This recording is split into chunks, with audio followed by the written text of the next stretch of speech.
we have is that was new, although it's old, was All Foreigners Know Each Other. Oh yeah, the remix version. Remix. Which is that's another talking head where I discuss the fact that all foreigners in Luncho know each other, which is kind of true.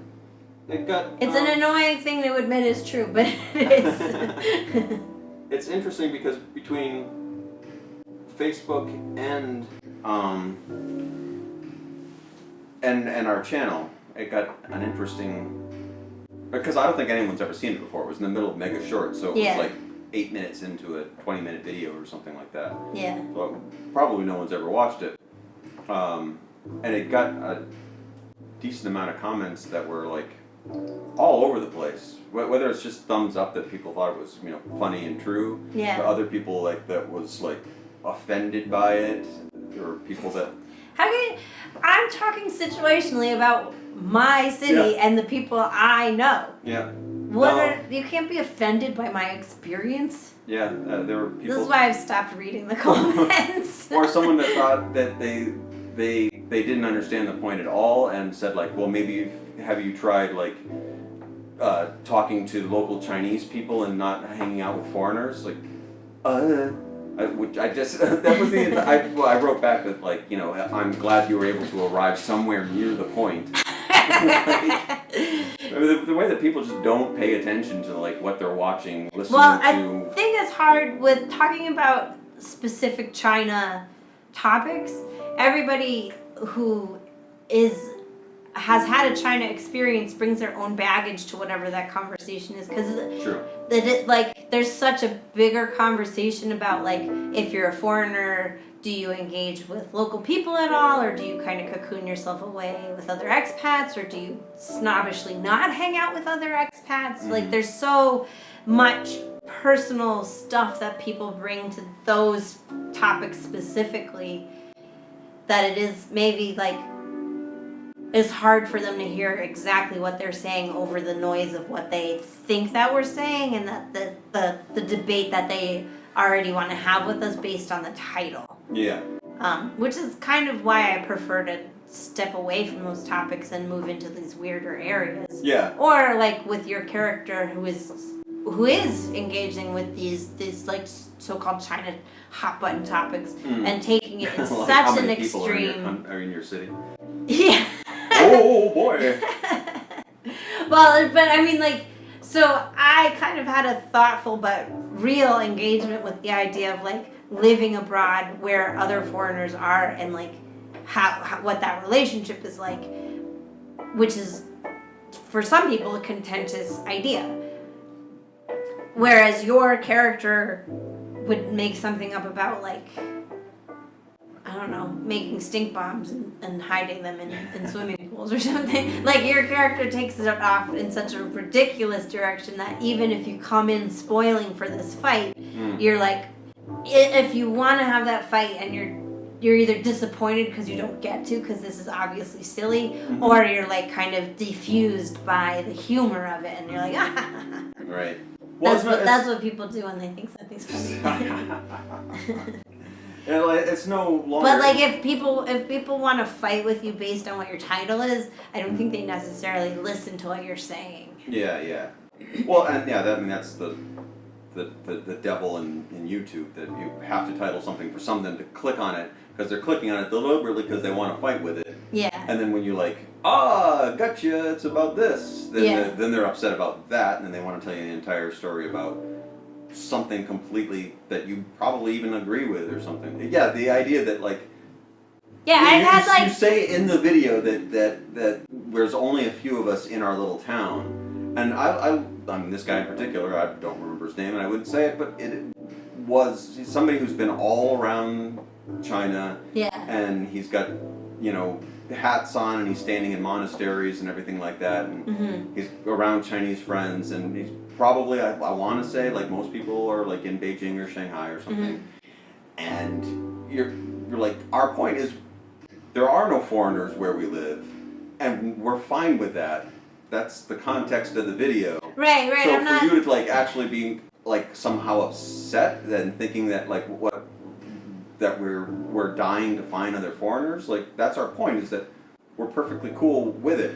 I don't have that problem where, like, there's us foreigners. Well, also for me, the nut of the story is that moment on the bus where I like was waving at a guy I knew, and that the Chinese person next to me was like, all foreigners know each other. And it's a funny anecdote that happened. Yeah, it happened to me. I'm sorry that happened to me. How dare you have? But because I think there's also like, who's doing China right? Yeah, that's a big part. Who's more Chinese than you, and like, because I have Chinese friends. Well, you only have Chinese friends. Yeah. I don't make videos about, or I have Chinese friends in our videos. Yeah. I just don't make videos about like the fact of having Chinese friends, because that would seem weird. And it's hard for the context, like without trying It's extraordinary to know other foreigners. It's not extraordinary to know other Chinese people. Yeah, the point is that like we don't really have that situation. I mean, I know that that's what's different than other people that are from bigger cities. Like our other friend, Inviting China, check her stuff out also. She writes that she has in her city, she's in Xi'an, and I asked her like, well, how many? Because she used to live in a smaller place, so she was talking about how many people are there. I'm like, how many people are there in your town? Like, I don't know, we have like between 10 and 40 throughout the year, if you don't count the medical students. Yeah, there's a couple hundred medical students from abroad. But we don't really get to talk to them because they're always in class. And they're med school students, so they're pretty busy. So the social scene is pretty tiny. Like, it never gets over 50, right? Yeah. So I have 50s. That sounds like a lot, right? Yeah. Like, it's usually around 6. Yeah. So that's what we have to work with. And so I asked her, like, well, I don't really have numbers. Like, I don't know. I've never been to Xi'an. I don't know what that's like.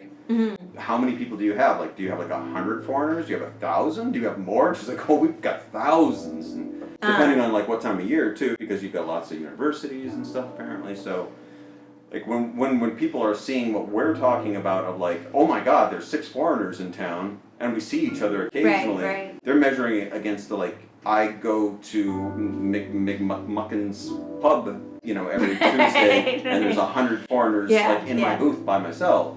Well, and that's the case there, is that not all foreigners in Xi'an would know each other. Yeah. If all the foreigners know each other, it's because there are not a lot of foreigners. And she knows a lot of them too. I think she says that she's on WeChat groups. Many of them go to the same mosque as her. So she has like a huge community in a huge city. But yeah, if you're like in like Beijing or something and you hear people talking about like, oh, I have all foreigners know each other, like, we do, there's 6 of us. Yeah. That's our point. But I mean, some people, like I said, they're not listening to what you're saying. They're waiting for you to stop talking so they can make their point. Yeah, that goes all the way around. And that's not just the internet. It's been magnified by the internet, but I mean, those people in real life probably do that to their conversation partners.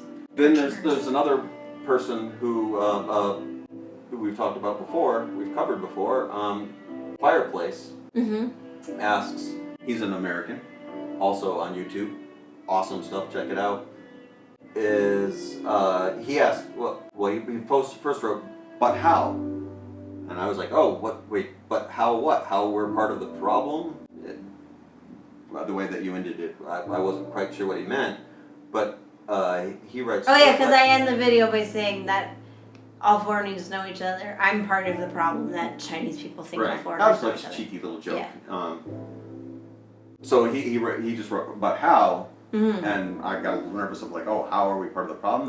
That's kind of a joke. Or like, no, he's like, how do you all know each other? Oh yeah, because it's a small city. That's why. It's a small city, and like, I mean, I think I wrote like that you have, the whether it's the grocery store or the mall or like these places that you go to for Western comforts, you're going to see those people there. Or if you're in a bigger city, you've also got WeChats and things like that. Also, because we're all trading what we know about the jobs that are available to foreigners in Luzhou. So like. A lot of the foreigners have worked at a lot of the different schools. cycles. We kind of like rotate through. Yeah. When one person gets bored with one job, they all switch it up. Yeah. So that's how. Yeah. And I mean, there's like certain things of. I mean, yeah, at some point you just know everybody, and when a new person comes in, they get clicked in easily. I mean, there's only like. I mean, if you look up Luzhou, where Thus and Connie maybe are the only people that are going to pop up with anything that are actively on in English. In English on about the internet. Luzhou. Yeah. Well, and there are some. I would say some of not Peter and I were not very social, but some of the foreigners are very like proactive about like welcoming new foreigners and like kind of building our community. Which so to I guess justify that, because I think, you know, yeah, I totally see you move to China, maybe you should talk to Chinese people. Yeah. Maybe you should have Chinese friends. But it is helpful to have a community of people who are from your own culture, just for like familiarity sometimes, and you can help each other out. I mean, it's the same reason why different ethnicities in America kind of congregate together in neighborhoods, because they can help each other navigate this foreign country together. I don't think that's inherently a bad thing. I think if you're only hanging out with people who are like you in the situation where you're in a culture that's different from yours, you're cutting yourself off from something important. I think like maybe like the main, if it's your choice to move to a foreign country, you're cutting yourself off from that culture by not I can see if your company has moved over here and you didn't actually want to move to a foreign country, then yeah, I'm going to whatever local place to get hamburgers. Yeah. And I mean that's just fine. That's the life that you chose because you chose a business or something. But even that, like I think you're cutting yourself off from an incredible experience. Well, definitely. But my point being that if you've made your choice of I'm going to that country. Oh yeah, I meant as opposed to like an asylum seeker. No. I mean, even then, like maybe you'll have a good time in your new country. If they let you stay. I mean, that's hopefully why you're seeking asylum. Is it's a better experience than where you came from. But yeah, I don't know. Make friends with whoever you want to make friends with. Or don't have any friends. That's fine too. Yeah. Stay home and play a farming simulation game. For your or make podcasts and talk about other people that you don't know on the internet. Yeah. Our internet friends. I'm getting a little punchy. What time are we at? I don't know. You're sick of it, huh? I'm sick of something. I'm sick of you.